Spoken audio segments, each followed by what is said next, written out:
Assalamualaikum warahmatullahi wabarakatuh, salam sejahtera untuk kita semua.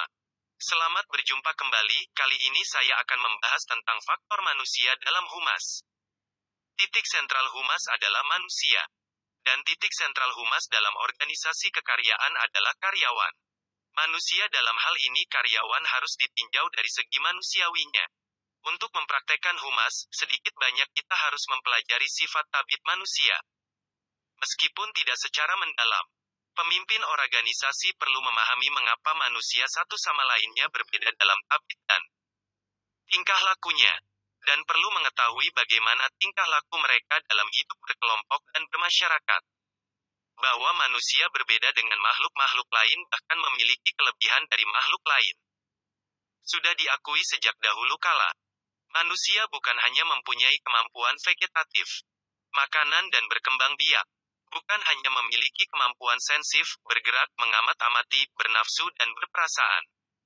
Tetapi juga berkemampuan intelektif, berkemauan dan kecerdasan. Ada 5 kemampuan yang unik manusia dibandingkan makhluk lain di bumi ini. Manusia bisa berjalan tegak. Manusia bisa mengatupkan jempol dengan telunjuk.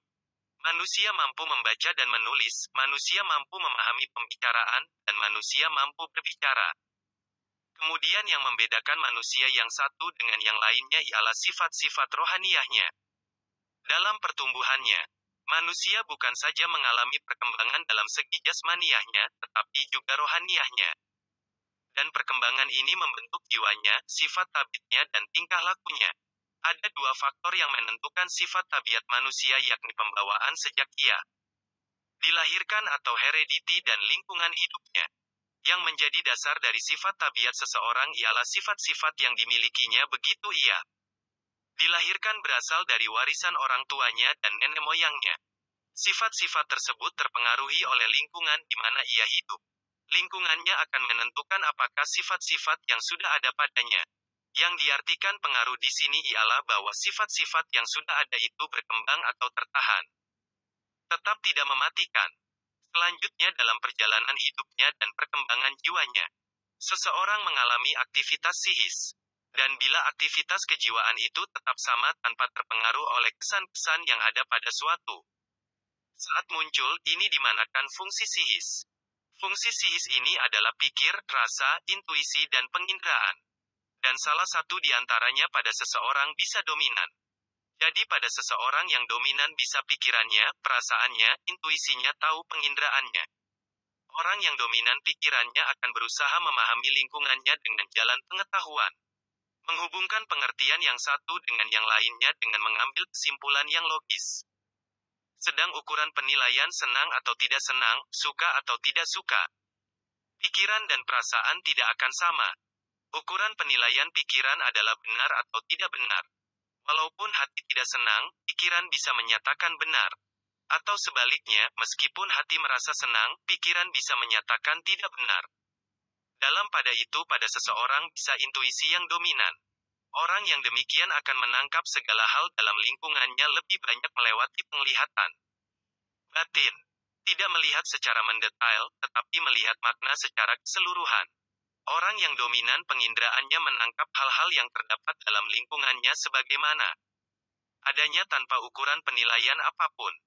Orang yang seperti itu bila melihat tembok atau mendengar musik atau meraba meja, hanya menangkap apa adanya.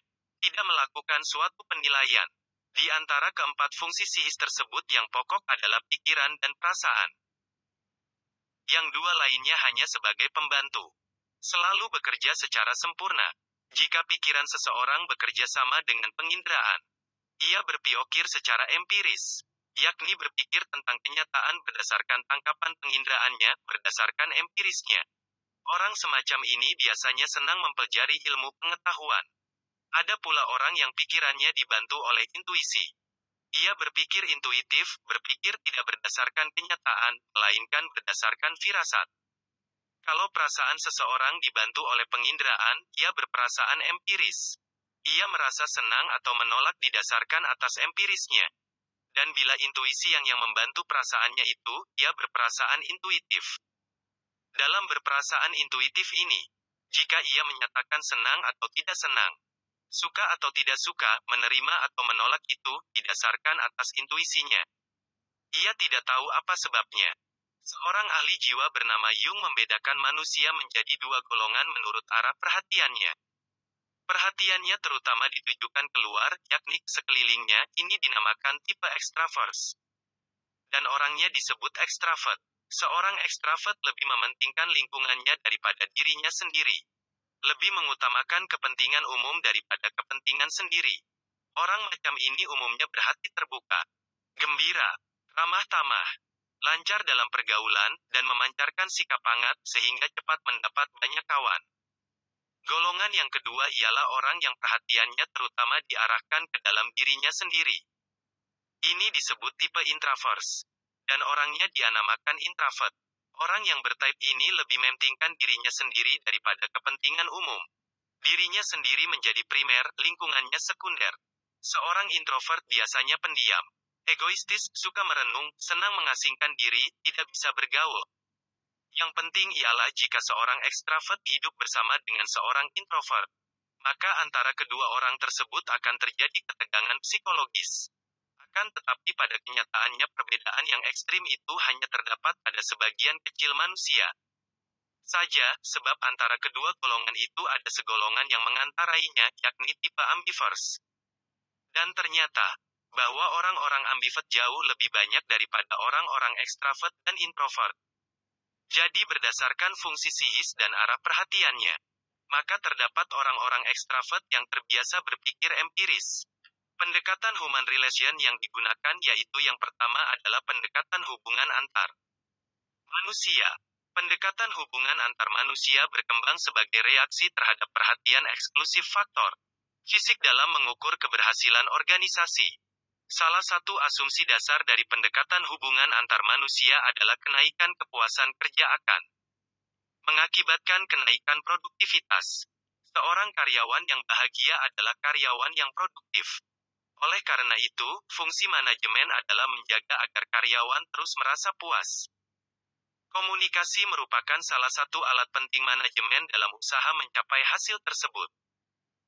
Pendekatan hubungan antar manusia mengakui pentingnya kelompok sosial informal di dalam organisasi dan memberikan pertimbangan khusus kepada komunikasi antar pribadi di dalam subkelompok organisasi itu. Yang kedua adalah pendekatan budaya. Pendekatan budaya adalah pendekatan kontemporer tentang organisasi. Pendekatan budaya beranggapan bahwa perusahaan harus dipandang sebagai suatu kesatuan sosial atau budaya. Pada umumnya, suatu kelompok atau kultur sosial selalu memiliki peraturan seperti perilaku, peran, dan nilai-nilai. Demikian pula halnya suatu organisasi. Oleh karena itu, organisasi harus mengidentifikasi jenis kultur, norma-norma, atau nilai-nilai yang dianutnya. Tujuan dari analisis ini adalah untuk memahami bagaimana organisasi berfungsi, bagaimana organisasi mempengaruhi dan dipengaruhi oleh anggotanya, pekerjanya, dalam budaya organisasi tersebut. Pandangan budaya. Komunikasi tidak hanya sekedar pesan yang dikirim dari satu anggota ke anggota lain melalui satu atau lebih saluran. Seperti pada beberapa analisis jaringan komunikasi. Akan tetapi, komunikasi harus dilihat secara integral di dalam organisasi. Pada kenyataannya, komunikasi mendefinisikan dan membentuk organisasi, divisi-divisinya, dan beberapa fungsinya. Organisasi diciptakan dan dibentuk oleh para pekerja serta interaksi komunikasinya. Demikian tadi sekilas tentang manusia sebagai titik sentral dalam human relation. Sampai jumpa di materi yang akan datang.